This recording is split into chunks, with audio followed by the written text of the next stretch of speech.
Queridas, eu quero chamar vocês de amigas nessa tarde, porque só alguém que tem amigas tem a coragem de abrir o seu coração e contar a sua vida e a sua história, né? Como a nossa amiga já acabou de contar a sua história. Eu sou filha de um casal de nordestinos ali do Ceará, uma terra muito boa, um lugar muito bonito, né? As mulheres do Nordeste estão aí, né?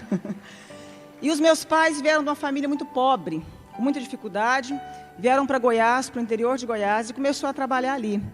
O meu pai, com aquele sonho de ser alguém na vida, começou a ser auxiliar de pedreiro e começou a prosperar muito na vida dele, porque todo o recurso que ele conseguia, ele comprava lotes, construía barracões e começou então, bem novo ainda, a mexer com isso.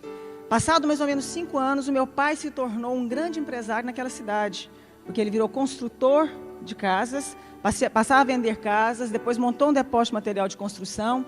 Enfim, o meu pai começou a se dar muito bem. Só que meu pai se esqueceu de algo lindo chamado família.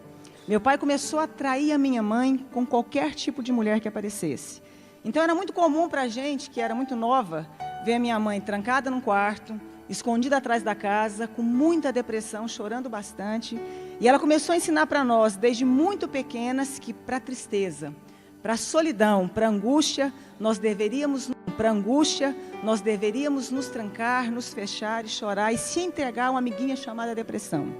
Desde a minha infância, então, eu comecei a desenvolver depressão, porque eu era a filha do meio e as pessoas chegavam na nossa casa e elogiavam muito as minhas irmãs, que eram muito bonitas, pareciam com a minha mãe, pareciam com a tia que nós tínhamos, elogiavam o meu irmão, que parecia com o meu pai, e o pessoal perguntava se eu era filha da família, né? Eu era muito estranha, muito diferente. E eu comecei então a ter a síndrome de patinho feio. E comecei a ter depressão desde a minha infância. Primeiro, eu não tinha esperança de me casar com alguém, porque eu de fato era uma menina desprovida de beleza. Depois, eu via que a minha mãe sempre falava que casamento era uma instituição falida, que homens só usavam as mulheres para cozinhar, lavar e passar e aproveitar delas à noite. E ela dizia, olha, trabalhe, seja alguém na vida, mas não case. E esse foi o sentimento que eu cresci desde a minha infância. 14 anos de idade, eu já estava sempre com depressão. Quando eu entrei para a pré-adolescência, eu tentei suicídio 3 vezes, porque eu tinha vontade de ir para o céu. Porque me falavam que existia alguém que gostava de crianças, chamado Jesus, e que ele amava a nossa vida. Então eu pensava que lá realmente era bom, então eu queria morrer e tirar minha vida e morar no céu. 14 anos de idade, sem nunca ter recebido nenhum elogio, crescendo naquela vida difícil, muito alta, muito magra, tive também solitária na minha infância, o que me fez ser mais desajeitada ainda. Eu saí da escola e chegando numa loja de tecidos de amigo nosso, tinha um senhor lá que se identificou a mim como um olheiro, perguntou se eu sabia o que era um olheiro. Eu falei, moço, eu sei o que é oculista, oftalmologista, né? Criança fala errado às vezes, mas olheiro eu nunca ouvi falar. Ele falou, são homens que escolhem moças para serem modelos, né? E eu pensei que as minhas irmãs tinham passado por ali, porque de fato as minhas irmãs eram simpáticas. Ele me perguntou a idade, eu falei, e perguntou se podia falar com meu pai. Eu falei, bom, então agora eu vou ser feliz, porque nunca tive projeto na minha vida, e agora imagina ser convidada para ser Miss.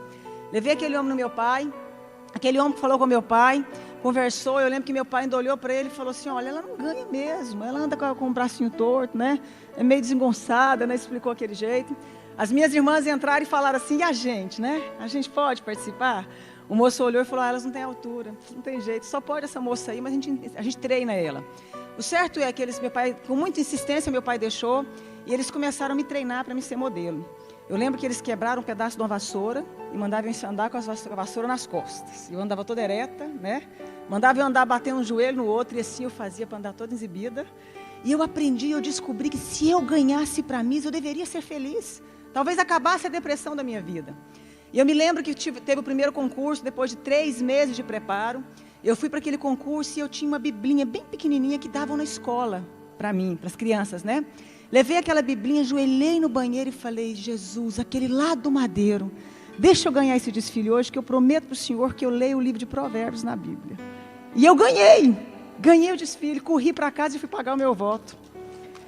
Lendo o livro de Provérbios, eu li uma frasezinha que está escrito lá, depois você confere, que a palavra de Deus era mais doce que o mel. Acabei de ler aquele livro, paguei meu voto, está tudo bem, né? Quando a gente entra para essa carreira, é desfile de Miss, é garota não sei o quê, né? Garota pecuária, garota Amazonas, né? Aí você vira faz publicidade, tudo isso. E as portas da carreira abriu muito rápido para mim. E eu comecei a fazer então outro concurso logo, e eu descobri que eu tinha um caminho, que eu tinha que falar com Jesus, que Jesus escutava a oração. No segundo desfile, era um desfile assim mais ousado, eu corri para o banheiro e fiz outro voto. Falei, Jesus, olha eu aqui de novo. Se eu ganhar, eu prometo para o Senhor que eu li aquele livro chamado Eclesiastes, lá na Bíblia. Primeiro lugar, corri para casa, paguei o meu voto, e eu li um versículo lá interessante demais, que dizia o seguinte, que há tempo para tudo. Há tempo de a gente ser triste, há tempo de a gente ser feliz. Há tempo de sorrir, há tempo de chorar. E lendo aquela frase, eu comecei a chorar e eu disse, Jesus, quando chega na minha vida o tempo de sorrir? Porque eu tenho tudo que uma moça quis, sempre quis, já sou miss, fazia muita publicidade, saía capa de revista, outdoor, tinha qualquer rapaz que eu quisesse namorar, era só mandar avisar que vinha namorava comigo, né? Eu tinha tudo que uma moça queria, mas eu não era feliz. Nessa época eu trabalhava na Caixa Econômica Federal também. Aí eu me lembro que teve um concurso mais ousado na nossa capital. Era o Garota Grand Prix Internacional. A moça que ganhasse faria um contrato com a Vogue americana. E até então eu ainda tinha depressão. E eu pensei, se eu ganhar esse e for trabalhar, fazendo um contrato com a Vogue nos Estados Unidos, eu vou ser feliz. Naquele dia então, eu fui e fiz o voto mais ousado da minha vida. Eu falei, Jesus, se eu ganhar hoje, eu leio de Mateus a Apocalipse inteirinho, né? Na hora que terminou o desfile, eu ganhei novamente, pensei que realmente agora eu seria feliz. Fui para casa, pagaram o meu voto. E eu me lembro que naquele dia, quando eu saí daquele hotel, na hora que terminou o desfile, um homem corria atrás de mim e gritava o meu nome meio enrolado, né? Ele era um gringo. Quando aquele homem gritou o meu nome, eu lembrei do meu pai, que fazia a minha mãe infeliz.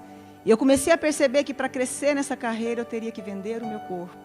Eu teria que fazer o que meu pai fazia com a minha mãe, com outros lares. E aquele tipo de vida eu não queria para mim. Mas lendo o voto, pagando o meu voto, lendo o Novo Testamento, eu me apaixonei no Jesus que morreu e ressuscitou pela minha vida. No Jesus que se preocupava principalmente com mulheres feridas, com mulheres que têm problemas, com mulheres que não têm saída na vida. Eu me apaixonei de tal maneira naquele Jesus e resolvi colocar a minha vida à disposição daquele Jesus, para Ele fazer o que fosse possível e melhor na minha vida. Durante 3 meses eu permaneci fiel, caminhando com Jesus, cantando, louvando a Deus. Meu pai então começa a perceber que a Ângela tinha ficado muito feliz de uma hora para outra e que eu não estava tão à frente da minha carreira mais. Meu pai começa a me seguir. Quando ele descobriu que eu havia abandonado a minha carreira por preferir caminhar com Jesus, o meu pai começa a me bater porque eu tinha caminhado com Jesus. Durante 3 anos, minhas queridas, a minha mãe não falou comigo. A minha mãe parou de falar comigo simplesmente pelo fato que eu estava apaixonada por Jesus e queria caminhar com Cristo. E a minha mãe começou a dizer para mim que eu ia perder um filho igualzinho ela havia me perdido para Deus. Eu falei, mãe, a senhora não me perdeu para Deus. Eu tentei tirar a minha vida. Falar para minha mãe e para o meu pai, e eles falavam, te preferia morta do que caminhando com Deus e abandonando uma profissão tão grande pela sua frente. Eu trabalhava no banco, fui mandada embora porque o amigo do meu pai havia me colocado no banco por influência do meu pai. Filha de empresária, pediu meu pai para trabalhar nas empresas dele, e ele falou, olha, você se optou por Deus, então que esse Deus mude a sua vida e a sua história. E essa frase marcou a minha vida, que Deus mudasse a minha história. Eu queria fazer psicologia, a minha irmã tinha feito doutorado na Itália. Eu falei, mãe, pai, eu posso fazer psicologia? Meu pai falou, já te disse que o seu Deus mude a sua vida. Eu não te dou roupa, eu não te dou calçado, eu não faço nada por você e nem pago faculdade por você. Que esse Deus mude a sua história. E eu continuei caminhando. Nesse intervalo, não dá tempo de contar, o nosso período é meio curto. O meu pai, literalmente, um dia me enforcou tentando me matar, porque eu estava lendo a Bíblia e cantando sobre Jesus. Passei momentos muito difíceis na minha vida, do dia que eu converti, aceitei Jesus com 17 anos até 21 anos de idade. Mas sempre fui fiel, por algo muito interessante. Porque eu descobri naquela época que, sendo quem eu não era feliz.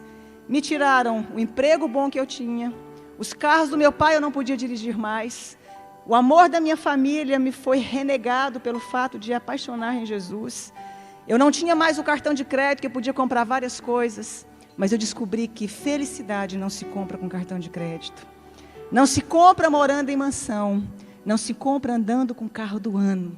Eu descobri que felicidade se encontra, é dado de presente, aquele que deixa Jesus morar no seu coração e na sua vida.